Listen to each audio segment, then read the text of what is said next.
Cuando mi marido llegó a casa y dijo que quería el divorcio, llevándose casi todo lo que habíamos construido juntos, pensé que era el fin del mundo. Pero lo que no sabía era que eso era solo el comienzo de una traición mucho mayor.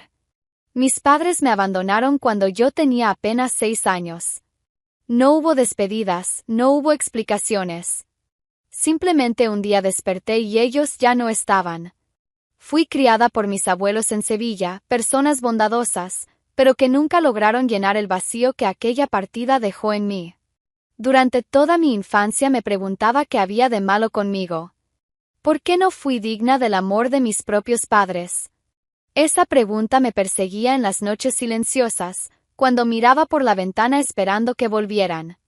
En la escuela, veía a otros niños siendo recogidos por sus padres y sentía como si tuviera un hueco en el pecho. Ese vacío creció conmigo, moldeando cada decisión, cada relación, cada esperanza que me atrevía a tener. Crecí cargando esa marca, esa sensación constante de que no era suficiente. Mis abuelos hacían lo que podían, me daban cariño, pero nada lograba curar aquella herida inicial. Yo era una niña que aprendió demasiado pronto que las personas pueden simplemente desaparecer de tu vida sin explicación. A los 25 años, cuando ya me había resignado a vivir con ese vacío, conocí a Jorge en una conferencia de negocios en Madrid. Era completamente diferente de todos los hombres que había conocido. Tenía una seguridad natural, una sonrisa genuina y algo en sus ojos que me hizo creer que, finalmente, alguien lograba verme de verdad. Jorge no me trataba como si estuviera rota o necesitara ser reparada. Me veía como una mujer fuerte, capaz, interesante. Conversábamos durante horas sobre negocios, sobre la vida, sobre sueños que yo había guardado en lo más profundo de mi corazón. Por primera vez en mi vida, me sentí deseada no por lástima, sino por quien realmente era. Después de 2 años de noviazgo decidimos casarnos. Para mí, no fue solo una ceremonia, fue el símbolo de que por fin había encontrado mi lugar en el mundo. Alguien me eligió. Alguien decidió quedarse conmigo para siempre, a pesar de conocer toda mi historia de abandono. Compramos una casa pequeña pero acogedora en Valencia, con un jardín donde Jorge insistió en plantar jazmines porque sabía que adoraba su aroma. Cada mañana me despertaba con ese dulce olor y recordaba que ahora tenía un verdadero hogar. Montamos juntos un negocio de consultoría, trabajando codo a codo, construyendo algo que era genuinamente nuestro. Jorge tenía experiencia en marketing y yo dominaba la parte financiera. Éramos complementarios en todo. Cada contrato firmado, cada cliente conquistado, era una prueba de que éramos un equipo invencible. Viajamos por toda Europa en los primeros años de matrimonio: París, Roma, Ámsterdam, Barcelona. Jorge siempre insistía en fotografiar cada momento, diciendo que quería guardar nuestra felicidad para siempre. Yo atesoraba esas fotos como pruebas concretas de que era amada. Durante 12 años construimos una vida sólida y próspera. No tuvimos hijos, pero eso nunca pareció importar a ninguno de los dos. Éramos suficientes el uno para el otro. Jorge me decía que yo era su alma gemela, que estábamos hechos el uno para el otro, que nada ni nadie podría separarnos. Por primera vez desde el abandono de mis padres, me sentía completamente segura. Tenía una base sólida, alguien que me amaba incondicionalmente, un futuro planeado y prometedor. Todas las noches, al acostarme junto a Jorge, agradecía en silencio por haber encontrado por fin mi puerto seguro. La herida del abandono aún dolía a veces, especialmente cuando veía familias reunidas o en fechas especiales, pero Jorge siempre estaba allí para recordarme mi valor. Conocía cada cicatriz de mi alma y aún así me amaba. Yo creía firmemente que nada podría derribar esa base que habíamos construido juntos con tanto amor y dedicación. Al fin y al cabo, eran 12 años de compañerismo, de complicidad, de sueños compartidos. ¿Cómo podría imaginar que todo eso estaba a punto de derrumbarse? Fue un martes de marzo cuando mi vida se vino abajo. Jorge llegó a casa alrededor de las 5 de la tarde, escuché la llave girar en la cerradura. Yo estaba en la cocina preparando paella, su plato favorito. Había comprado los ingredientes más frescos en el mercado de Valencia, esos camarones enormes que le encantaban. Pensé que sería una agradable sorpresa para la cena. Qué equivocada estaba. Jorge entró sin saludarme. Ni un beso en la mejilla, ni un hola amor, nada. Simplemente pasó directo por la cocina, subió al dormitorio y bajó unos minutos después con una expresión que nunca le había visto antes. Fría. Distante. Como si yo fuera una extraña. Tenemos que hablar, dijo, deteniéndose en la puerta de la cocina. Apagué el fogón y me giré hacia él, sintiendo un nudo en el estómago. Había algo en el tono de su voz que me hizo temblar por dentro. Claro, querido. ¿Qué pasó? ¿Problemas en el trabajo? Jorge rió. Una risa amarga, sin una pizca de humor. Luego, sin más preámbulos, sin preparación, sin piedad, soltó simplemente: quiero el divorcio. Las palabras cayeron sobre mí como martillazos. Por un momento, pensé que había escuchado mal. ¿Divorcio? ¿Nosotros? ¿Después de 12 años construyendo una vida juntos? ¿Después de todo lo que habíamos pasado, de todo lo que habíamos conquistado? ¿Cómo que divorcio? Jorge, ¿estás bromeando conmigo? No estoy bromeando, Paula. Me cansé. Me cansé de esta vida, me cansé de este matrimonio, me cansé de ti. Cada palabra era una puñalada. Me aferré al fregadero, sintiendo que las piernas me flaqueaban. La herida del abandono que creía cicatrizada se abrió de nuevo, sangrando como el primer día. Pero Jorge, no entiendo.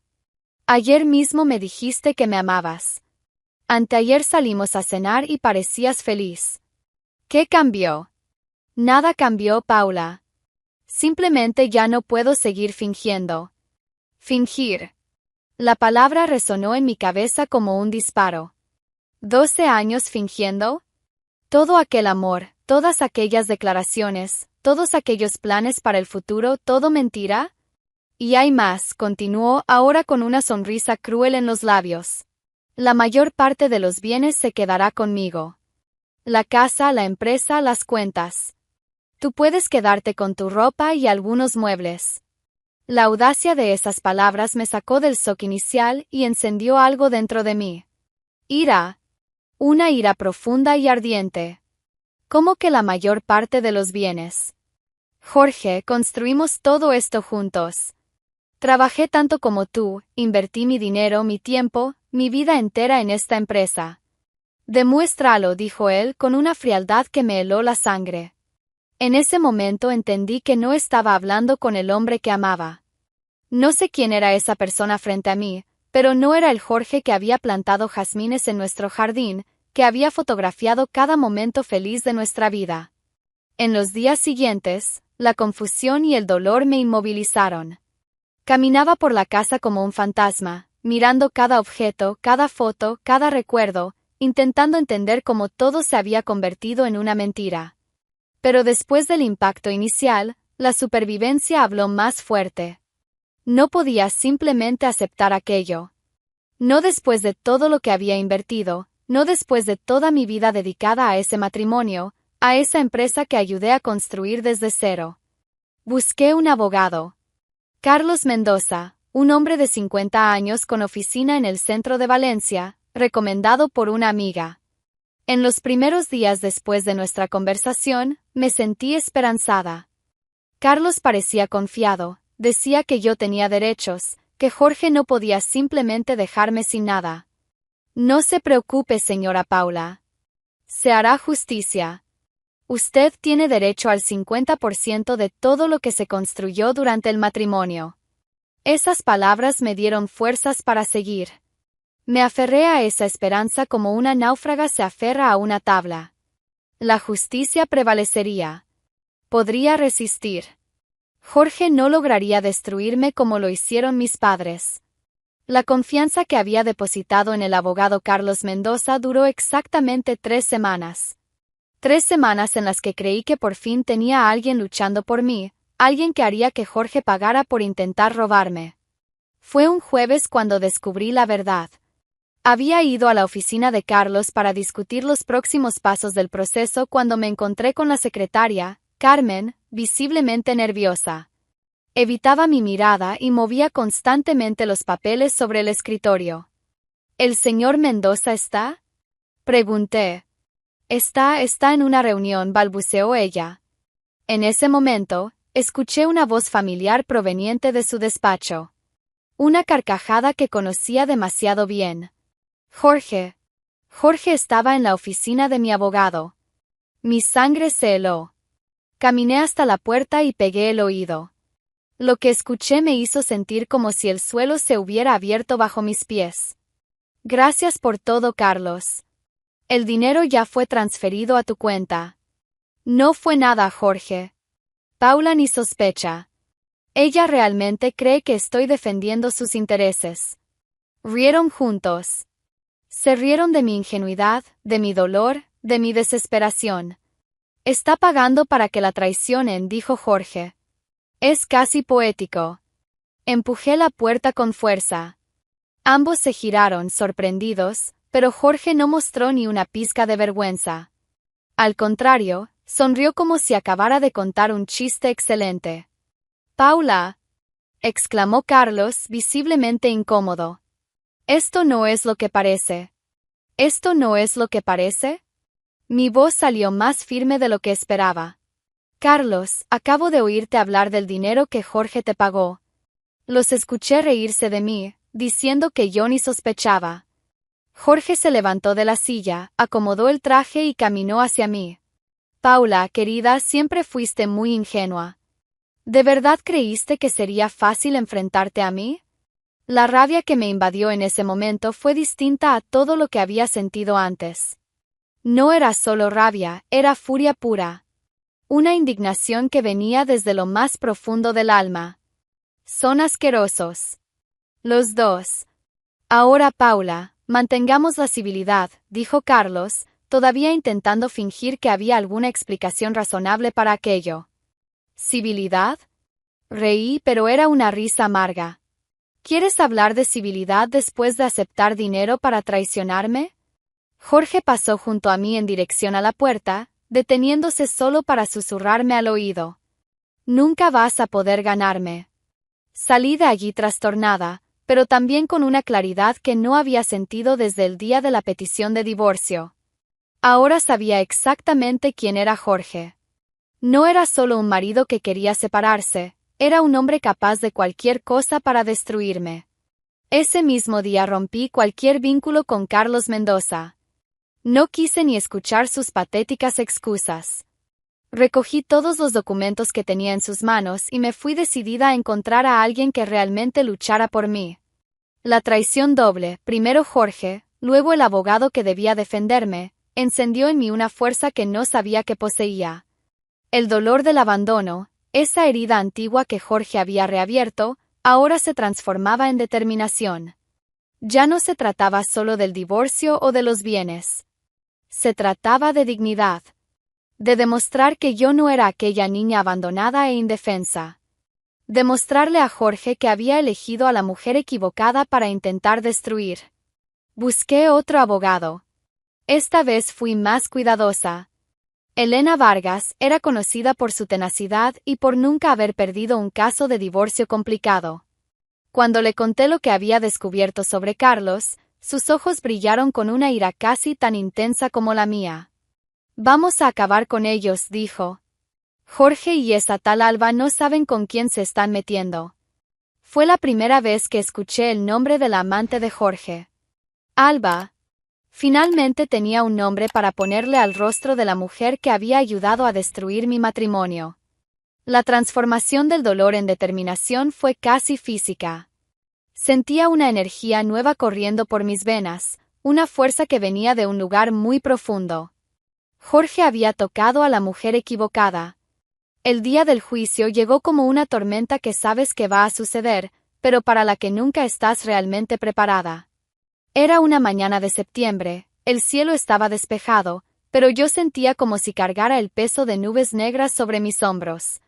Llegué al tribunal con Elena Vargas a mi lado. Estaba impecable con su traje azul marino, cargando una carpeta repleta de documentos que probarían mi derecho a la mitad de los bienes. Yo me había arreglado con especial cuidado ese día, eligiendo un vestido discreto pero elegante. Quería que Jorge me viera como la mujer fuerte en la que me había convertido. Cuando entré en la sala de audiencias, mi corazón se aceleró. Allí estaba Jorge, sentado con su abogado como si estuviera en una reunión de negocios cualquiera. Llevaba su mejor traje, ese azul oscuro que yo le había regalado en nuestro 10º aniversario de bodas. La ironía era cruel. Lo que más me molestó fue su desenvoltura. Jorge conversaba tranquilamente con su abogado y de vez en cuando reía, como si toda aquella situación fuera simplemente un espectáculo divertido. Como si mi dolor, la destrucción de 12 años de matrimonio, fuera motivo de burla. Durante la primera parte de la audiencia, Elena presentó nuestros argumentos de forma brillante.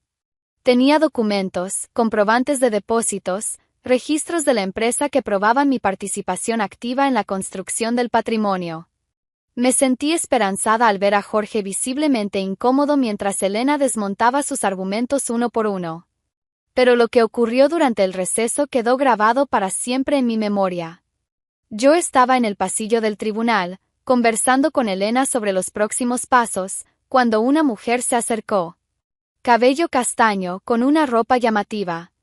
Caminó hacia mí con una sonrisa que mezclaba arrogancia con pura maldad. «Debe ser Paula», dijo, deteniéndose justo frente a mí. Su voz era demasiado dulce, artificial como miel podrida. «¿Y tú eres?», respondí aunque ya sabía la respuesta. «Alba, la nueva mujer de Jorge». Jorge apareció detrás de ella, claramente complacido de que hubiera venido. Al parecer, él le había pedido que apareciera en el tribunal, aún sin tener motivo legal para estar allí. Era pura provocación. Alba miró alrededor, asegurándose de que otras personas pudieran escuchar lo que estaba a punto de decir. Entonces, con una sonrisa aún más amplia, soltó las palabras que reabrieron la herida más profunda de mi alma. «¿Ni tu madre te quiso y todavía crees que mereces algo? Lo que mereces es basura».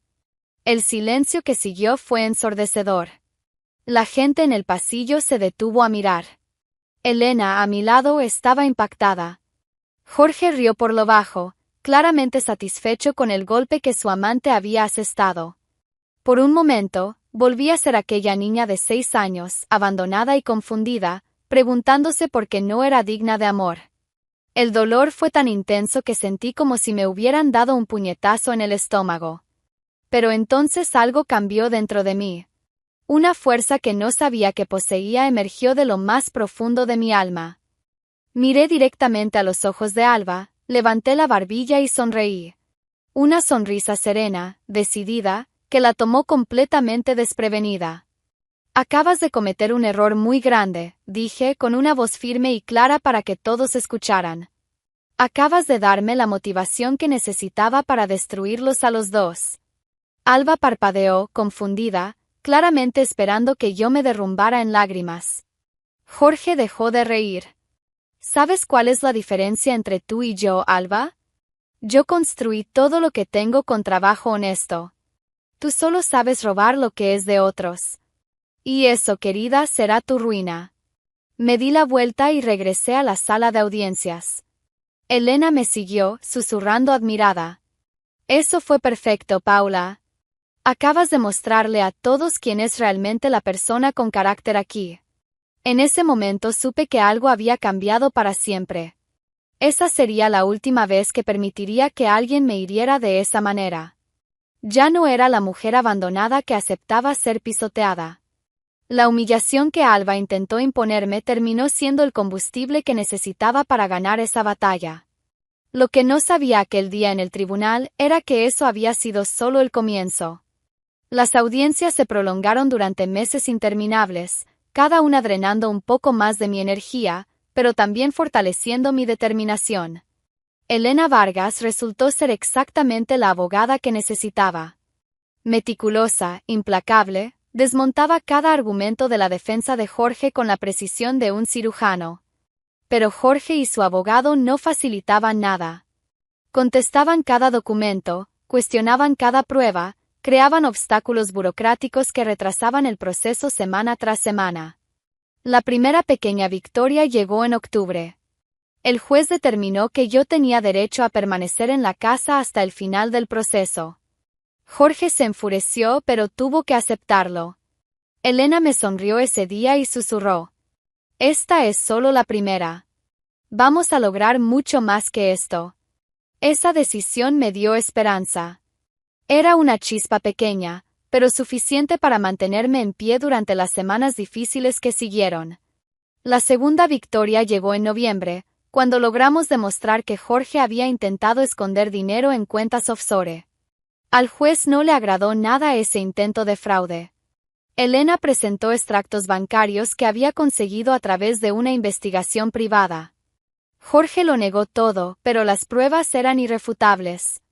«Una victoria más para nosotras», dijo Elena después de la audiencia. «Jorge se está ahorcando con sus propias mentiras». Pero cada victoria tenía un precio. El desgaste emocional era inmenso. Había noches en que no podía dormir, repasando cada palabra dicha en el tribunal, cada mirada de desprecio de Jorge, cada mentira que contaba para intentar perjudicarme. Durante el día mantenía la compostura, pero por la noche, sola en aquella casa que un día fue nuestro hogar, las lágrimas llegaban. No eran lágrimas de debilidad, sino de agotamiento. Era como estar en una guerra donde cada batalla ganada costaba un pedazo de mi alma. Jorge no facilitaba las cosas. Aparecía en la empresa los días en que sabía que yo estaría allí, siempre acompañado de Alba, solo para provocarme. Pasaban por la recepción tomados de la mano, riendo fuerte, asegurándose de que todos los vieran juntos. «No dejes que te afecten», Elena siempre me recordaba. Cada provocación es señal de desesperación. Las personas seguras de sí mismas no necesitan provocar a nadie. En diciembre logramos una victoria mayor. El juez determinó que yo tenía derecho al 40% de los bienes, incluyendo mi parte en la empresa. Jorge se puso pálido al escuchar la decisión. Por primera vez desde el inicio del proceso, lo vi realmente afectado. «Esto aún no ha terminado», me susurró Jorge en el pasillo. «Voy a apelar esta decisión». «Apela cuanto quieras», respondí, mirándolo directamente a los ojos. «Yo tengo tiempo. Y tengo la razón». La apelación de Jorge retrasó el proceso por 3 meses más, pero Elena estaba confiada. «Solo está prolongando lo inevitable», me tranquilizaba. «El tribunal de segunda instancia va a confirmar nuestra victoria». Durante todo ese periodo, descubrí una fuerza interior que no sabía que poseía. Cada audiencia, cada enfrentamiento, cada pequeña victoria me hacía más fuerte. La mujer que había sido abandonada por sus padres, que había sido traicionada por su marido y por el primer abogado, se estaba transformando en alguien que Jorge nunca imaginó que pudiera ser. La batalla judicial se había convertido en algo más que una lucha por los bienes. Era una lucha por reafirmar mi valor, para demostrar que ya no era aquella niña abandonada que aceptaba cualquier migaja de afecto.